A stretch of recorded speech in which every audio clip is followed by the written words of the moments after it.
Cardano news update for you guys. Lots has happened this week. We'll recap that DDoS attack and some narratives that have come out from other ecosystems. We also look at levels of interoperability. What's happening here? We got Cosmos, we got Wanchain, and also Maya protocol all coming into the mix here at the moment. And we also have a look at the ICC results, the Interim Constitution Committee election results, and some other governance things that are happening in the ecosystem. Let's get into it.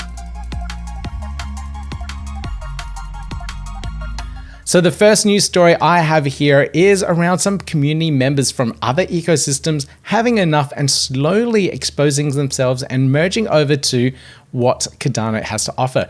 So Tobes here, who is building a zero knowledge DID called Decentralized Personhood Protocol. So I really got to dig into this one and see what he's doing.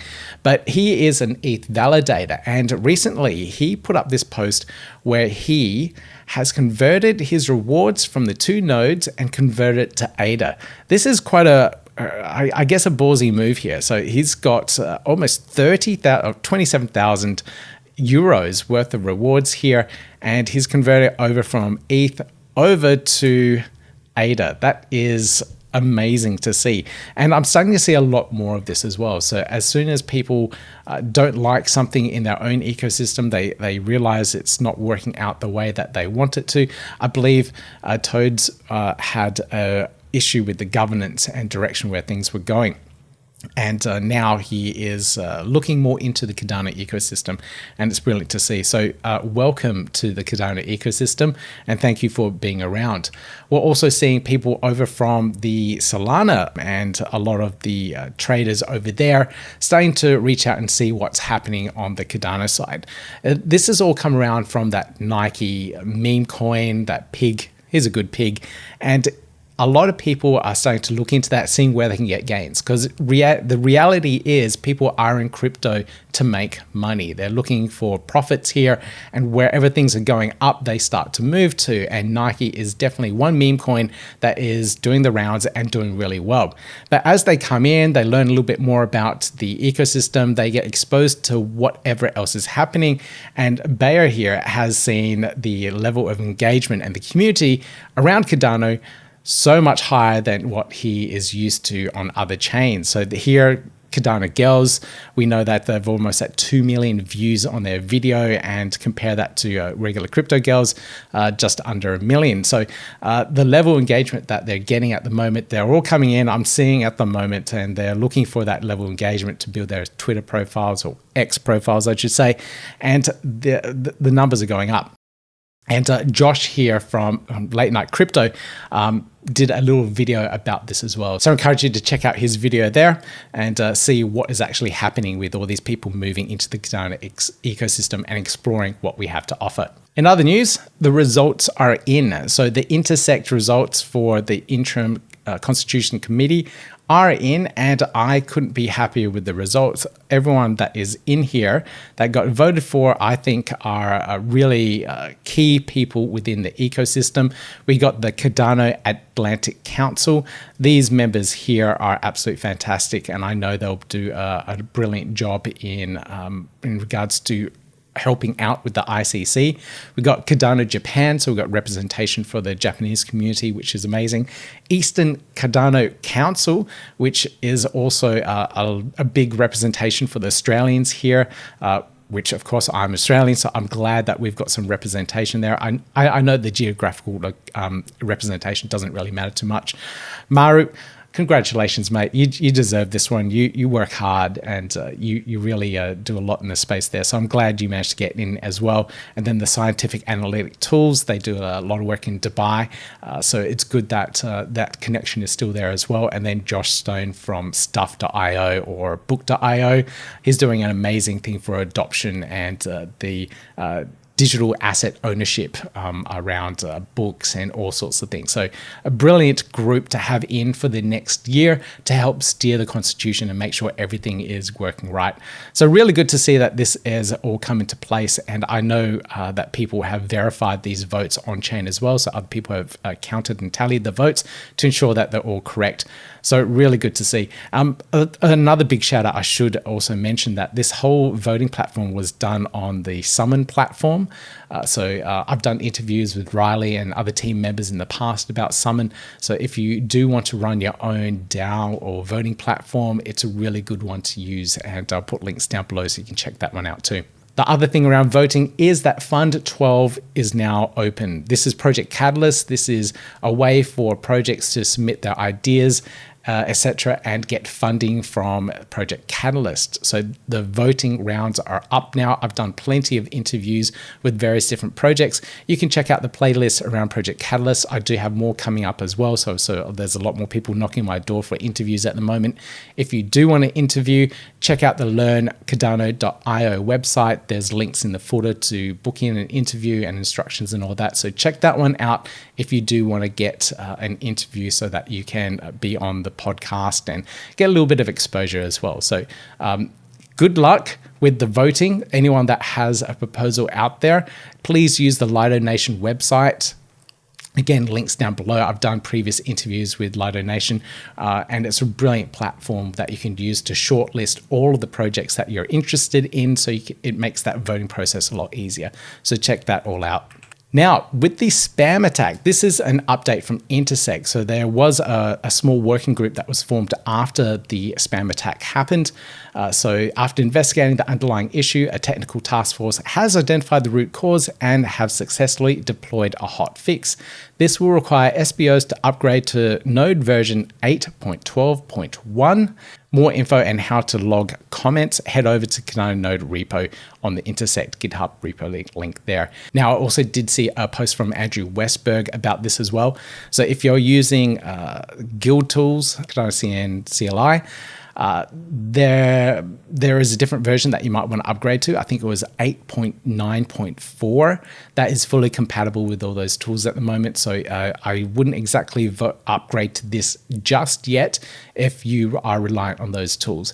So if you're following Coin Cashew's guide, for example, and you don't need all these extra tools to run and operate your node, you're pretty good to go to upgrade to that latest version. But if you are reliant on those tools, you just got to wait a little bit longer before upgrading to this version because those other tools aren't supported just yet. Keep that in mind, and if you're a Cardano stake pool operator such as myself, please update your nodes. Now, it's really interesting to see that after the DDoS attack happened, there's a lot of media covering it and whatnot.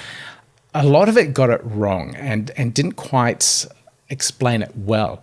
And I think that was partially my fault as well. I didn't explain all the nuances, and I had a lot of assumed knowledge in my video that I did. If you haven't seen it, check it out. Links in the top right hand corner, you can see it there. But this is a post from Mert. He is the CEO of Helios, and he paraphrased the articles that he saw here. So this was a terrible article that I can't remember who posted this one. I think it was USA Today or something like that, one of those news agencies.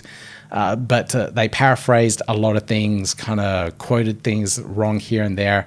And then Sakurin's post here, which I did reference as well, it really does simplify the process here. So what he got out of it here is that the attack was just less than 200 transactions, 194, and it cost $250 an hour for 12 hours and was stopped by deregistering the attacker. So we get the numbers right here, and I did do the calculations before. I'll bring it up on the screen. So we have 194 smart contract executions per transaction. Now, transaction, the size limit of it is 16,384 bytes, and every Cardano block you can have up to a limit of 90,112 bytes. So that works out to be about 5.5 packed transactions per block. So all these smart contract executions all in one block. So it's about 5. We'll round it down a bit. So 194 times 5 equals 970 smart contract executions per block. And a block happens every 20 seconds. Therefore, we times that by 3. So we have 970 smart contract executions per block, times that by 3 to get how many minutes? So it's 2,910 smart contract executions per minute, times that by 60, and that gives us 174,600 smart contract executions per hour, times it by 10. So it was actually 10 hours for this attack, and that is 1.746 million smart contract executions over this attack. So they're the correct numbers that we are really looking at here. His Mert's post here makes it out that it only was 200 transactions that DDoSed the network. It was 1.6 million transactions, over 1.6 million transactions. And if we have a look at some of these other bits and pieces from other community members that pulled these stats and visually represented it here, we can see the date of the DDoS attack here, June 25th, we had 1.8 million transactions on that particular day.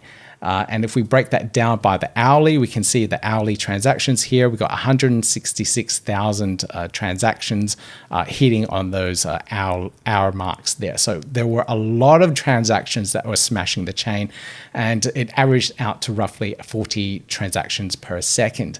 So it's really interesting to see and stress test the Cardano network to see what is possible. And what I said in my previous video as well, like I said, if you haven't watched it, please do check it out. It really showed that the parameters are really conserved at the moment for the Cardano blockchain and can be tweaked to be increased to accept a lot more transactions per second. So if we need to, we can. Now, the other thing here on Mert's post was that it was about the deregistering of the attack. Now, some people jumped in and said, oh, isn't this a decentralized blockchain? How can someone just deregister the attacker and then stop them from attacking the chain? Now, this wasn't something that you can do to anything and anyone. This is because the attacker left vulnerability within their smart contract and made their smart contract always valid. So because it was always valid, it could always execute, and then you can execute anything else you want against that particular smart contract and it will result invalid. And in this case, Phil deregistered, which would require a certificate and a signing. And then that would have to be valid. But in this case, you could do it with anything and it would result in a valid, and hence the scripts were deregistered. Phil does explain this down here. I think you misunderstood what deregister means. It's not a permission action. The attacker had a vulnerability in their smart contract they used in their DDoS, their DOS attack, which we took advantage of to end the attack and simultaneously claim the funds from the attacker. He goes on to talk about these other things as well, but the crux of it is around that permissioned side of things.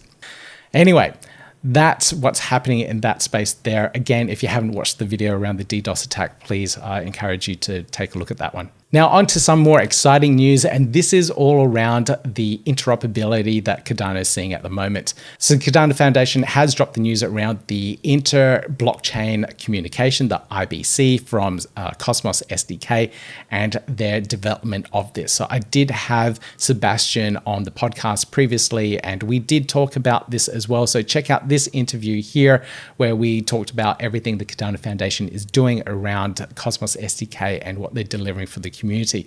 But they've brought out this blog post here, and let me just recap what's going on. So the IBC framework works not only to enhance existing systems, but also to expand what they can achieve. Transfer data, assets between different blockchains while still ensuring enterprise benefits from security and deterministic fees inherent to Cardano's blockchain. So how does this actually work? So projects that are seeking to establish a bridge between Cardano network, Cosmos SDK-based sidechains may use these solutions. The projects in our ecosystem can easily bridge to the Cosmos SDK chain, and there are over 115 interconnected blockchains on the Cosmos network. And if you're wondering what they are, this has always got me excited each time I looked into this. And this is the interchain ecosystem. You can get to this on the cosmos.network website. And you can scroll down here and see what is built on Cosmos SDK. And with this IBC bridge and sidechain for Cardano, what Cardano projects can now tap into. So let's go down here. We've got some really cool projects here. We've got Anchor, which was mentioned in the interview, the Deepin protocol. We've got Artery Network. But if we go down a little bit further, we have Binance Chain. We have Binance Smart Chain. Pretty big ecosystems there. We go down further, so you probably recognize some of these ecosystems here. We've got Seller. And if we go down a little bit further here, one of my favorites, crypto.com. So you can see here, this bridge is opening up so many more doors for the Cardano ecosystem. So thank you so much to the Cardano Foundation for doing this modular infrastructure work that now other projects can pick up and start integrating into their own dApps. Absolutely amazing news. And some other really cool, exciting cross-chain news. We have Maestro that have been working with Maya Protocol for cross-chain transactions, and this is almost live. If you're a big fan of Thorchain, Maya Protocol is pretty much the same as that. It's a friendly fork of Thorchain, and it will allow users to swap and move assets over from these particular chains. So really exciting development work here. We've got that interoperability layer from the Cosmos SDK. We have Maya Protocol that is doing their work there as well. And then the last one here, 3, we have Wanchain that have now integrated in DOT over to the Cardano ecosystem. So now we can have a little bit more interoperability between Polkadot and Cardano. This is one of the things that I asked the team a couple of months ago. Is this possible? Can we make this happen? We've got Midnight coming in with the partner chains and bringing in the substrate development there and using a lot of the tech from Polkadot to build that out. So we have this interoperability happening from, on a really high level. So let's get the tokens and assets and projects talking to each other as well. And this is why I love working with the Unifiers team to try and make this more of a reality. So we're going to see a lot more of this happen. This is just part 1. This is step 1 of this big process to bring Polkadot over to Cardano and then Cardano over to the Polkadot side of things as well. So use this particular asset ID so you can check out what's happening on the various dexes to see if liquidity is moving over. I haven't been able to get my wallet, my Polkadot wallet working just yet on the bridge, but when I do, I'll put out video tutorials so you guys can see how you can possibly move DOT over to the Cardano ecosystem and have a wrapped version of DOT trading on the chain itself.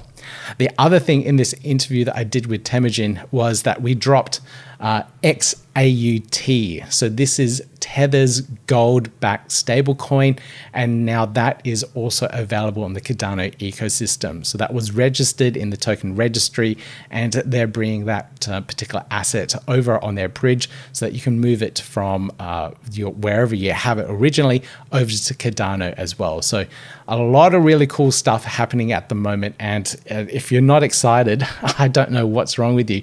But that is all I have for you guys this episode. If you are excited about all this, please consider giving me that thumbs up, hit subscribe, click on the notification bell. I talk all things Cardano, obviously. And if you don't know me, I'm Peter Buey, and I'll see you in the next video.